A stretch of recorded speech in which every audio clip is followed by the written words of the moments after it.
ভক্তি নিয়ে কিছু কথা বলছি। ভক্তির উৎপত্তির ব্যাঘাত। ভক্তি উৎপত্তি হতে যাবে, তার ব্যাঘাত কেমনভাবে হয়। 1 নম্বরে বলছে, যে স্বার্থপরতা সমস্ত দোষের মধ্যে প্রধান, অর্থাৎ যাহার অপেক্ষা অধিক বা যাহার তুল্য দোষ জ্ঞান চক্ষু গোচর হয় না, এবং যাহা সমস্ত গুণেরই ব্যাঘাতকারিণী। মানে ব্যাঘাতকারিণী শব্দটা ব্যবহার করলো কেন? মানে জননী, ব্যাঘাতকারিণী মানে উৎপাদন করে। যে উৎপাদন করে সে হচ্ছে কারিণী, মানে স্ত্রীলিঙ্গ ব্যবহার আছে। তাহা যে ভক্তির উৎপত্তির ব্যাঘাত জন্মাবে তাহাতে আর সন্দেহ করি। 2, নিরন্তর ভক্তিভাজনের দোষানুশীলন। যাহার প্রতি ভক্তি করিতে হইবে, প্রথমাবাদী যদি তাহার কেবল দোষরই চিন্তা করা যায়, তাহা হইলে ভক্তি উৎপন্ন হইতে পারে না। তার মানে যারা বাইরে রয়েছে তারা ক্রমশ অবিশ্বাস, ভক্তি করতে পারছে না। তারা যদি সম্মুখে আসেও, তারা কি সম্ভব তাদের পক্ষে? সম্ভব না। তার মানে নিরন্তর ভক্তিভাজনের দোষানুশীলন, যাহার প্রতি ওই ভক্তি করিতে হইবে, প্রথমাবধি যদি তাহার কেবল দোষরাশি চিন্তা করা যায়, তাহা হইলে ভক্তি উৎপন্ন হইতে পারে না। যে যে গুণে ভক্তির উৎপত্তি হয়, সেই গুণের উৎপত্তি বা বৃদ্ধির ব্যাঘাতে ভক্তির উৎপত্তি ব্যাঘাত জন্মে।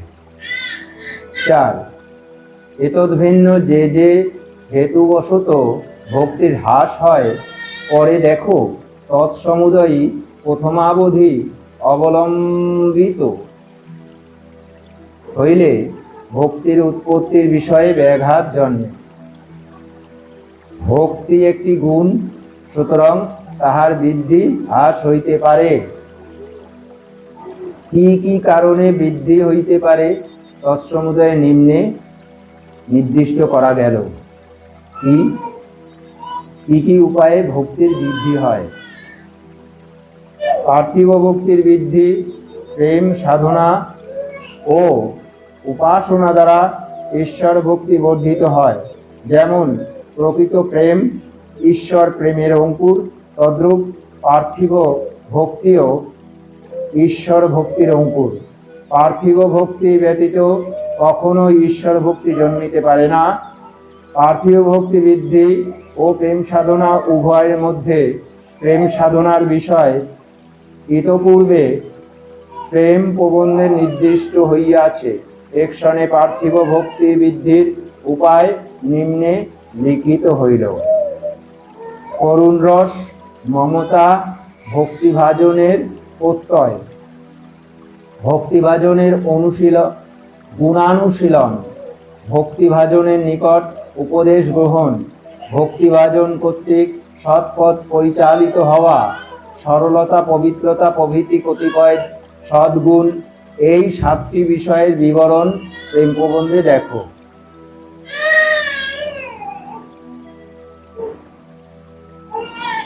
স্বার্থপরতা ত্যাগপূর্বক ভক্তিভাজনের স্বার্থকেই নিজ স্বার্থ মনে করা। ভক্তিভাজনের যা স্বার্থ, সেই স্বার্থ কিন্তু নিজের করে নিতে হবে, নিজের স্বার্থ রাখা যাবে না। 9, ভক্তিভাজনের সুখ শান্তি বাসনা করা, তার জন্য চেষ্টা, যথা পারলৌকিক দিগের উন্নতির জন্য ঈশ্বরের নিকট প্রার্থনা এবং ইহলোকস্থিত দিগের প্রার্থনা ক্লেশ নিবারণ ইত্যাদি। কৃতজ্ঞতা। উপকারীর নিকটে বিনীতভাবে উপকার স্বীকার করাকে কৃতজ্ঞতা কহে। যে ব্যক্তি গুরুগণের নিকট যে উপকার রাশি প্রাপ্ত হয়েছে তাহা হৃদয়ঙ্গম করিতে না পারে, অথবা শক্তি সত্ত্বেও হৃদয়ঙ্গম না করে, তাহার নিকট ওই উপকারের মহামূল্য ভাব প্রতীয়মান হয় না, সুতরাং তাহার প্রতি মনও আকৃষ্ট হয় না।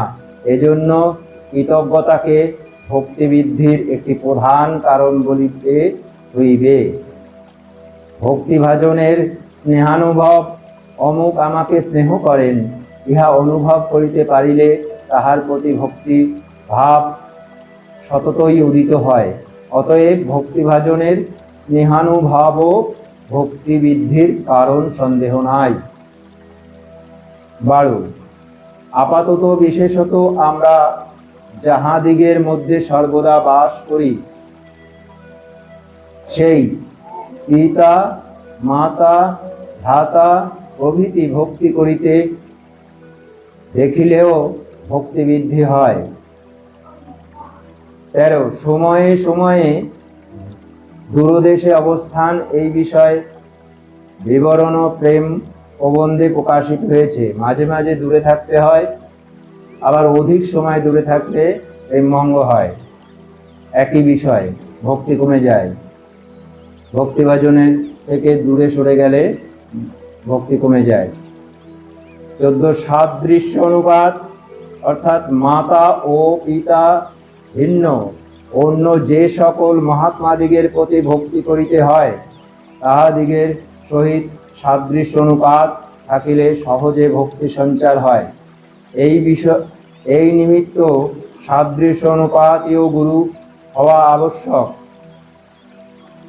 প্রেম হইতে ভক্তির উৎপত্তি হইলেও পারে, না হইলেও পারে, কারণ প্রেম ভিন্ন অন্য কোন যে গুণের যোগে ভক্তির উৎপত্তি হয়, তাহাদিগের উন্নতি না হইলে ভক্তিবৃদ্ধি না হইবার অধিক সম্ভাবনা। এতদ্ভিন্ন 16 এতদ্ভিন্ন মহাত্মাদিগের অনুগ্রহে প্রাপ্ত বীজ বিশেষ উচ্চারণ দ্বারা ভক্তিবৃদ্ধি হইতে পারে। মূল কথা, হৃদয়ে উন্নতি ভক্তিবৃদ্ধির প্রধান কারণ। এই বলে